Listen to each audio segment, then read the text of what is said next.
Hey guys, what's up? ProHub 2010 with you today. Today we're going to be designing a watermark inside of Photoshop, and I'm going to create a watermark similar to mine. And I'm going to go over some techniques that you can be used, and some other tools and or some other options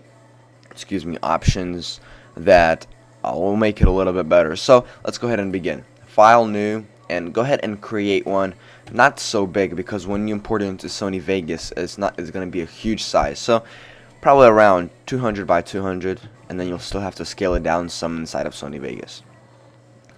Actually, if it would be better if you create a bigger one so we can have a better resolution to work with. So let's do 500 by 500, and then just take it down in Sony Vegas.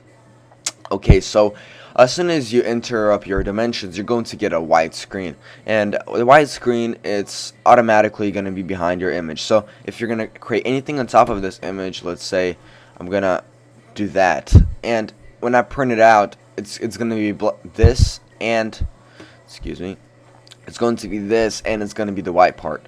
Now there's a thing called transparency, and the PNG supports it, and so does GIF files. And what you want to do is you want to get rid of that white. If you want to make a circle like mine, but if your logo is going to be squared anyways, then this isn't going to make a difference. But if you want the white out of the image, I'll show you how to do that. So first of all, you want to go ahead and unlock your background layer. So double click on the layer here, and it's going to be called layer 1, and just press OK. It's going to take the lock off of the layer. Good. Now what we can do is we can actually let's go ahead and find the center point of this. So make sure you're on this layer. Go to Control T on your keyboard, and you're going to get a free transform option. Go ahead, press Control R on your keyboard, and the ruler options are going to pop up here on the side. Go ahead and grab the top ruler and bring it down some, and it's going to automatically snap to the center. And you want to take the side ruler and bring it to the side until it snaps also in the center, and then press the check mark here on the side. After you've done that, you can now see a specific center point of this whole image, and this is what we need. You want to go ahead and create a new layer by pressing the new layer button. I don't know if you can read that. There's the new layer button right there. You want to press that, and it's going to create a new layer right above your white layer. You want to go ahead and, I'm going to call mine just the outline. And we are going to go ahead and create our circular shape. So go ahead and grab onto your make sure you press and hold on the second option here below, and you're going to get a list of tools. Make sure you have the Elliptical Marquee tool selected.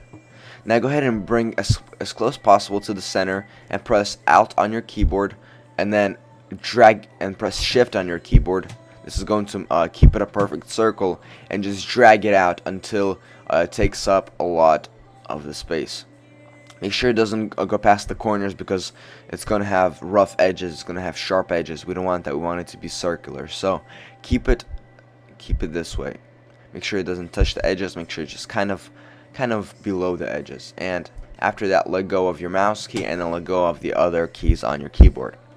Now you have a selection tool, which is around this whole thing. Now make sure that you're on your outline layer, and you want to go here to edit, and you want to go to stroke.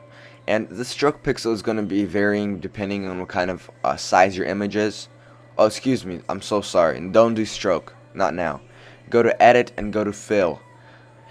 And for your color, make sure you choose color and choose whatever color you want. I'm going to choose a red color. And press OK and OK. And now you have a red color for your and now you're filled with a red color. And now that this layer has something, we can go ahead and delete the background layer. So the layer 0 layer, the one that used to be the background layer, we could just right click and press delete layer. We don't need this anymore. Just press yes, and you're gonna see these squares here. This means transparency. This indicates transparency, and we want this because that means the white is not going to show. Just like in my example, let me see if I can find it. Just like here when my logo, over here, there is no white around. It's transparent. You can see that. So that's exactly what this means. And after done that, we want to go ahead and add in some text. So you want to go ahead and press on the new layer, and go ahead and select one of the text tool, and you can actually remove the guides here by pressing on the stop one here, by the stop tool, grabbing one of them and just dragging them off the side, and this one upwards some. And go ahead and take your text layer and then just call it whatever. I'm just gonna call it PH, and go ahead and grab it and scale it up some. Press the check mark and just kind of center it. Oh yeah, you might probably need the guides for this one as well, so make sure that if you want it centered, just make sure you keep the guides there, don't remove them. And then just Control T on the text layer, and you're gonna see a little thing here. So when you have the guides here, after you've centered the original layer, you want to go ahead and center the text by pressing Control T, and you're going to have something like this in the center. It's a little four-way circular thing, I don't know, and just drag it, and it's gonna snap to the middle. You just press the check mark, and now you can remove your guides. So after having done that, it's already pretty much the way we want it to. You might want to fix it up a little bit. Go ahead and go back to the outline thing. You can press Control. You can press Control and then click on the layer thumbnail here. So you press Control, and you're gonna have a hand tool with a box, and you want to press that, and it's going to create the running ants around the area.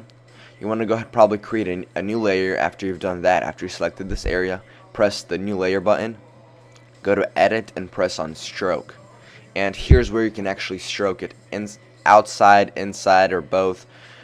So I'm gonna stroke it inside about 5 pixels and press OK, and this is gonna create a rough, this is going to just create a border around our image. So I don't like this color. I'll just change it. Let's change it to black, and it can be either inside or centered or outside. So if I do it outside, it's gonna bring it out here, and if I do it inside, it's gonna bring it inside, and if I do it both, it's gonna do half there and then half on the other side. So stroke, if I do and center that, and it's gonna do it on both directions. And now this is pretty much it. This looks pretty good. You want to go ahead and right click and rasterize your text layer. This is going to be that's going to give you more options that you can work with. And let me just make my text white really quick. And yeah, now I'm happy with this, and I can go ahead and go to File, Save As, and let me just select a PNG option from here down below, and let me just type in my logo and then press save, and just press OK, and now import it into Sony Vegas, and just turn the transparency down, put it in the corner, and you're good. Thank you guys for watching this video. If you have any questions, please leave them in the comment sections below. I'll try to get back to you as soon as possible. Rate, comment, subscribe. Peace out.